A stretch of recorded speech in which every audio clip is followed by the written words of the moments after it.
Muito bom dia! Sim, sim, sim, está começando o Refil dessa quarta-feira. Hoje é dia 21 de janeiro de 2026. Nossa, quase que se vai meu ar. Eu deveria voltar a fazer exercícios. Bom, esse não é um assunto do programa de hoje, porque hoje a gente vai falar sobre outras coisas.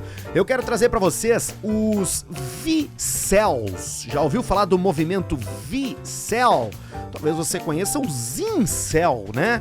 Agora a gente vai falar dos V-Cells. Incel, que é o celibatário involuntário, e o V-Cell é o celibatário voluntário. A gente vai falar desse assunto para falar um pouco sobre a masculinidade problemática do mundo atual. Depois a gente vai falar sobre o primeiro-ministro do Canadá, porque ele finalmente disse o que todo mundo estava pensando, mas não tinha coragem de verbalizar. Ele deu uma entrevista lá em Davos, na Suíça, no Fórum Econômico Mundial, e botou as cartas na mesa sobre a mudança de eixo na ordem mundial. E para fechar, tem os millennials, a nossa geração. Sabia que ela é a geração que passa mais tempo com os filhos, comparando com qualquer outra geração? Então, aperte os cintos porque o refil de hoje tá muito bom. Primeiro, deixa eu já fazer o clássico refil do meu café.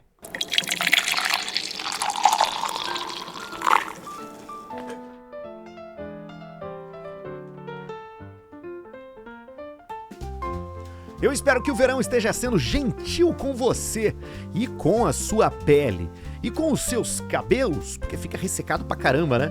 Eu que sou transplantado, não sei se vocês sabiam, mas eu sou transplantado. Então, por favor, respeito comigo. Sou transplantado de cabelo. E o meu cabelo resseca pra caramba, então eu espero que o seu não esteja ressecando e que sua pele esteja boa, porque o sol tá forte e o calor tá alto, a temperatura tá lá em cima e é nesse clima que a gente vai empurrando o refil, aumentando o seu repertório e te dando as direções para não se perder no agora. Lembrando que você pode se inscrever no canal do YouTube, compartilhar os episódios do Spotify e se você é muito fã do programa, vai em apoia.se/refilpodcast e vire um apoiador. Mas chega de blá, blá, blá. Vamos para o blé, blé, blé. Aquilo que importa é o que é. Começando com um artigo da newsletter do Scott Galloway. Se você é ouvinte antigo do Refil, você já deve ter ouvido eu falar do Professor G por aqui, né? O Scott Galloway é um professor da NYU, é um bilionário investidor, um cara que tem vários best-sellers nesse segmento aí, né, de economia, sociedade, e ele recentemente tá travando uma guerra contra a masculinidade moderna. Não é o que você tá pensando. Ele não é esse cara que critica o homem tal qual a gente vê muitos setores da política criticarem. Ele tem uma visão bastante clara e muito pouco radical do homem moderno. Inclusive, o último livro dele se chama Notes on Being a Man. Algo como notas sobre ser homem. Ainda não saiu no Brasil. Mas quando sair, eu acho que vale a pena você dar uma olhada. Bom, por que eu tô citando isso? Porque esse artigo da newsletter dele, lá, da No Mercy, No Malice, fala sobre esse movimento dos V-Cells, né? Você certamente já ouviu falar dos Incel, que são os celibatários involuntários. São homens, né, que se enxergam como pessoas incapazes de ter relacionamentos românticos, não por culpa deles, mas porque as mulheres são as responsáveis por isso. A sociedade construiu um ecossistema onde esses homens acabam sendo eliminados, afastados. E por isso eles são celibatários sem querer ser. Agora, o Scott Galloway propõe uma distinção que é bastante dura, mas é bastante importante também, porque depois dos incels, hoje a gente tem os V-Cells, que são os celibatários voluntários. Não porque eles escolheram a solidão como um caminho espiritual, mas porque eles trocaram o esforço de se desenvolver enquanto homens pelo conforto do ressentimento e assumiram a personalidade de serem virgões. Claro, não por culpa deles. Vamos dar uma olhada nesse assunto. Essa ideia aí dos celibatários voluntários, ela tem um ponto de partida que é bastante simples, tá? A dificuldade para se relacionar sempre foi normal. Acho que todo mundo aqui teve. Especialmente os meninos. Lembra, na escola, quando a gente chegava numa menina, numa colega, e ela dava um toco, a gente ia pra casa triste.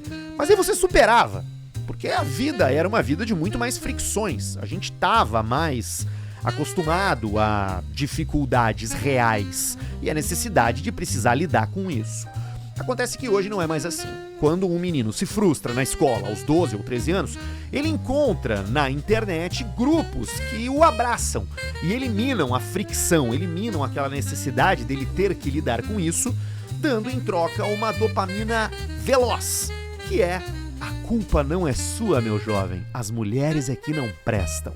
Bom, isso tá fazendo muitos jovens assumirem essa identidade, né, de culpar mulheres, de culpar o sistema, de culpar o mundo e desistir de agir. Eu nem preciso dizer que isso é perigoso não só para esses homens aí, mas para a sociedade inteirinha. Os problemas são reais, tá? Eu separei alguns fatos aqui, alguns dados que mostram como o homem moderno está inserido na sociedade. Os meninos na escola têm, em geral, notas piores do que as meninas, ou seja, eles estão ficando para trás na escola. Homens jovens enfrentam moradia cara, educação inacessível, empregos instáveis e esse mercado de namoro digital que concentra a atenção em uns poucos vencedores, né? Aplicando aquela mesma lógica das redes sociais, do Instagram, onde a grama do vizinho é sempre mais verde. Aquele cara é mais bonito que eu, é mais forte que eu, é mais legal que eu e por isso ele consegue ficar com pessoas e eu não. Mais ou menos isso que tá acontecendo na homensfera, né? De aplicativos de namoro entre essas pessoas que são celibatários voluntários. Bom, soma-se a isso o vício em telas, né? Que afasta as pessoas desses homens, a ausência de vida comunitária, porque o terceiro lugar acabou, né? O terceiro lugar é aquele lugar que não é nem a casa e nem o emprego, né? Que eram as igrejas, eram os clubes, os times, os espaços sociais reais. Esse terceiro lugar já não faz parte da vida dos jovens adultos homens. A razão dessa identidade masculina agressiva, desse celibatário voluntário, tem um fundo político. E agora eu quero que você preste muito bem atenção nisso, para poder fazer uma autoanálise e olhar para a esquerda e direita em um impacto bastante real na nossa vida. Porque a extrema esquerda, nos últimos anos, ignorou os homens jovens. Muito pior do que apenas ignorar. Colocou a masculinidade no centro da culpa dos problemas sociais. Rotulou muitos homens de misóginos, de brutos, de grosseiros, de injustos, em oposição à agenda identitária que carregou a extrema esquerda durante bastante tempo. Ah, Arthur, mas tu não vai falar da extrema direita? É claro que eu vou, porque a extrema direita fez o quê? Ocupou esse vácuo deixado pelos progressistas com misoginia, nostalgia tóxica, esses coaches que doutrinam meninos sobre mulheres, o cara do Campari, ambientes onde ser homem significa suprimir emoções e jogar a culpa no sistema. Soma-se isso o fato de que as mulheres estão ascendendo, porque elas despontaram socialmente, e a gente tem a tempestade perfeita que captura esses jovens adultos negligenciados na esfera familiar e na esfera social. Tá muito difícil encontrar bons exemplos de masculinidade. Esse é o negócio.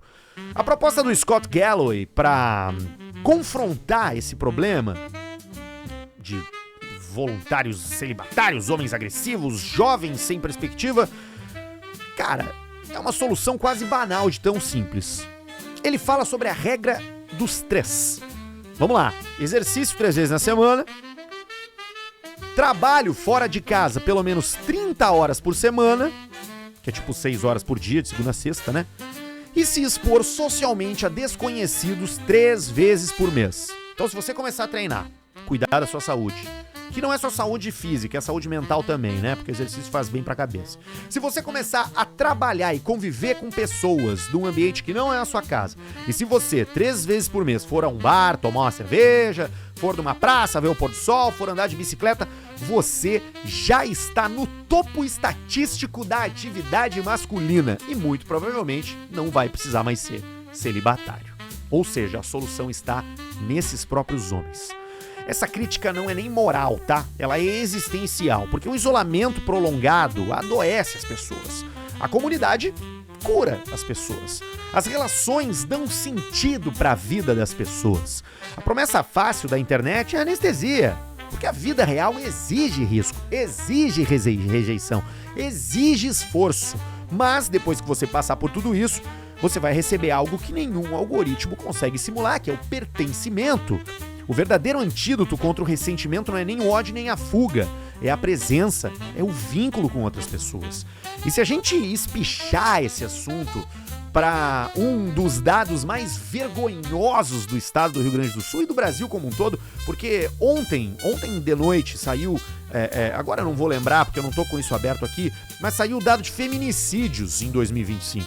Homens que matam mulheres, ex-namorados, namorados, maridos, ex-maridos, pessoas que acabam com a vida dessas mulheres por frustrações nesses relacionamentos. Isso é intimamente ligado a essa masculinidade que tem dificuldade de lidar com os problemas que todo mundo tem. E aí deixa eu falar uma coisa, você não precisa concordar comigo, mas essa é a minha opinião. A gente não resolve o problema do feminicídio, o problema da agressão contra a mulher com punição. Você pode botar pena de morte para quem comete um feminicídio. Isso não vai diminuir o número de feminicídios. Porque esse é um crime cometido por pessoas que estão com os sentimentos à flor da pele. É um crime passional. Ele não precisa ser um criminoso em mais nada na vida dele, mas naquela hora que ele tá com tanta raiva, com tanta dificuldade de lidar com a própria frustração, ele comete esse ato tenebroso. Então, se a punição não vai diminuir os índices, a gente precisa olhar pra raiz. A gente já não vai resolver a cabeça desses caras aí que já estão com 18, 20 anos pra cima, porque a gente já perdeu esses homens. A gente precisa cuidar das crianças. E por isso, como pai de menina, eu faço um apelo aos pais de meninos. Sejam bons exemplos para os seus filhos. Sejam gentis com a mãe dos filhos de vocês. Não precisa nem ser casado, mas se você transmitir pro seu filho que você é um homem seguro, orgulhoso, gentil, educado, paciente, você vai reduzir drasticamente as chances do seu filho ser um frustrado quando adulto, que vai virar um celibatário voluntário, que odeia mulheres e que tem dificuldade de estabelecer relacionamentos amorosos. A solução para esse problema não tá longe não, tá dentro de casa, no exemplo que a gente, como homem, dá todos os dias para esses homenzinhos que estão nascendo por agora. Vamos pro próximo assunto.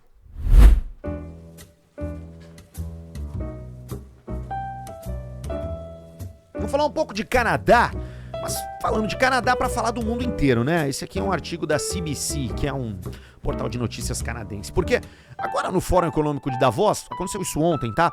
O primeiro-ministro do Canadá, o Mark Carney, foi bem direto no seu discurso e falou algo que está engasgado na garganta de basicamente o mundo inteiro.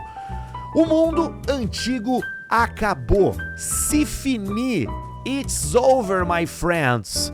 A ordem internacional, que até então era liderada pelos Estados Unidos, que era baseada em regras, em integração, previsibilidade, não vai voltar. E insistir nela é mais nostalgia do que estratégia, disse lá o líder do Canadá. Segundo Carney, as grandes potências passaram a usar a integração econômica como arma, dando uma cutucada no lance das tarifas do Trump, né? A capacidade de fazer comércio, cadeias globais, energia e tecnologia deixaram de ser um instrumento de cooperação e viraram essa ferramenta de coerção para alcançar os objetivos. E a gente sabe muito bem de quem é que ele tá falando, mesmo sem citar o nome do laranja, né? E para países médios como o Canadá, depender demais de um único parceiro significa aceitar uma subordinação disfarçada de soberania. Ele manda esse recado para todos os seus pares.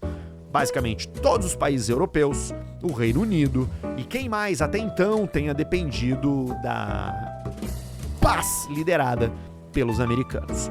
O cenário que a gente vive hoje, né, exige atitudes muito mais práticas, autonomia estratégica, capacidade de se alimentar por conta, de se energizar sozinho, de se defender sem precisar de ajuda e de financiar e manter cadeias produtivas próprias. Porque quando as regras não protegem mais, né, cada país tem que aprender a se proteger. Isso é básico. O primeiro-ministro do Canadá reconhece que isso aí empurra o mundo para uma lógica de fortalezas, né? Menos eficiente, mais pobre coletivamente, mas ainda assim ele aposta que países médios podem ganhar força se atuarem juntos, formando coalizões pontuais, tema por tema.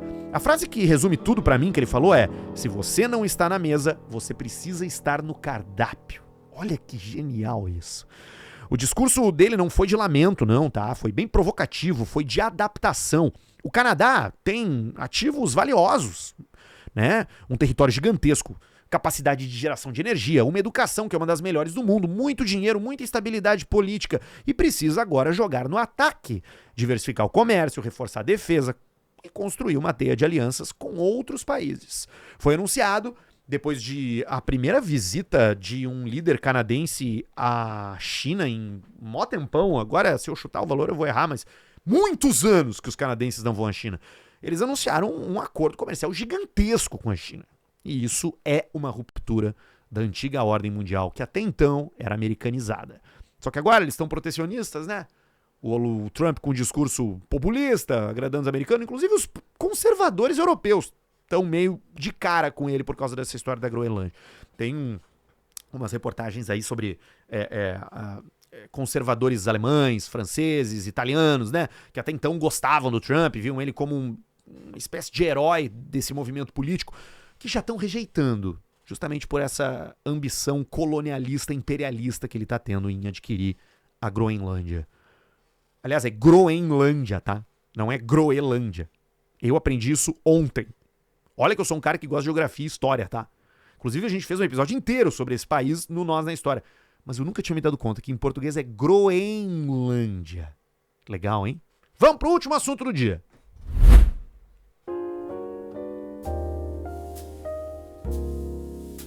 Artigo da The Economist sobre um dos temas centrais dessa década, né? Que é a natalidade. Eu não tô falando de Natal, não, de Papai Noel. Tô falando de criança, de nascimento de nenê.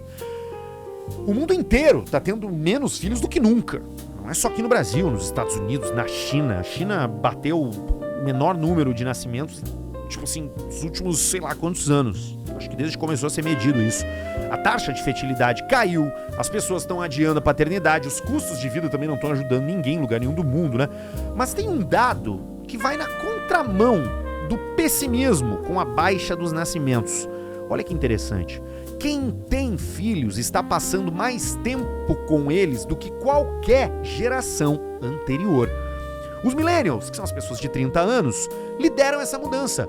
As mamães millennials dedicam mais tempo aos filhos do que as mães da geração X na mesma idade. E os pais, e aqui tá o ponto mais interessante, tá? Aumentaram muito a sua participação. O salto mais forte aconteceu quando os pais da geração X passaram a dedicar mais que o dobro do tempo que os baby boomers, os seus pais, dedicavam aos filhos. Depois da pandemia, essa tendência acelerou. Entre 2019 e 2024, pais que vivem com seus parceiros passaram a cuidar 11% mais dos filhos e fazer 30% mais tarefas domésticas. Para as mães que já estavam carregando a maior parte do trabalho, né, o aumento foi menor. Mas é um movimento geral. Os adultos estão cuidando mais das crianças e ajudando mais em casa. E isso está reduzindo uma desigualdade que é histórica, né? O papel da mulher de ser a dona de casa enquanto o homem é o provedor está mudando. Em 2019, as mães gastavam mais que o dobro do tempo dos pais com cuidados infantis. Em 2024, essa diferença caiu para 65%. Ainda é desigual, mas, velho, é muito perto. E essa distância está diminuindo cada ano que passa, especialmente para pais com ensino superior e com emprego formal, que são as pessoas mais bem colocadas na pirâmide social. É um paradoxo, né? Menos filhos, só que mais presença. A paternidade virou menos quantidade e mais envolvimento. Se o ritmo atual continuar, a divisão de tarefas entre homens e mulheres pode se equilibrar em cerca de uma década, vai ser 50-50. É uma mudança silenciosa, né? Diária, que é feita ali em minutos, no carpete com a criança, numa louça que você lava. porra, num chão que você varre. E assim, cara, eu tenho uma crença de que a natureza é muito sábia. E a sabedoria da natureza se aplica em vários lugares. Tem uma estatística que, cara, é maluquíssima, tá? Mas se liga, é verdadeira. Depois da Primeira Guerra Mundial e da Segunda Guerra Mundial, nasceram mais meninos. Já captou onde eu quero chegar? Quem lutou na Primeira e na Segunda Guerra Mundial foi basicamente homem. Quem morreu na Primeira e na Segunda Guerra Mundial foram basicamente homens. A natureza supriu essa falta, botando no mundo mais meninos. Quem é que explica isso? Eu não consigo explicar e nenhum cientista consegue. Então, essa baixa de natalidade, que claro, tem muito a ver com fatores práticos, como o aumento do custo de vida, né? E coisas relacionadas à economia, mas será que a natureza não está fazendo a gente diminuir a quantidade de pessoas no mundo justamente para fortalecer os vínculos que a gente precisa ter para se preservar como espécie? Para mim, cada dia que passa fica mais claro. Se a gente não fazer as pazes, se a gente não beijar mais do que querer ter razão, aí o mundo acaba. E quem sabe a natureza esteja dando seu empurrãozinho, fazendo a gente passar mais tempo com os nossos filhos e criando seres humanos mais saudáveis para o futuro.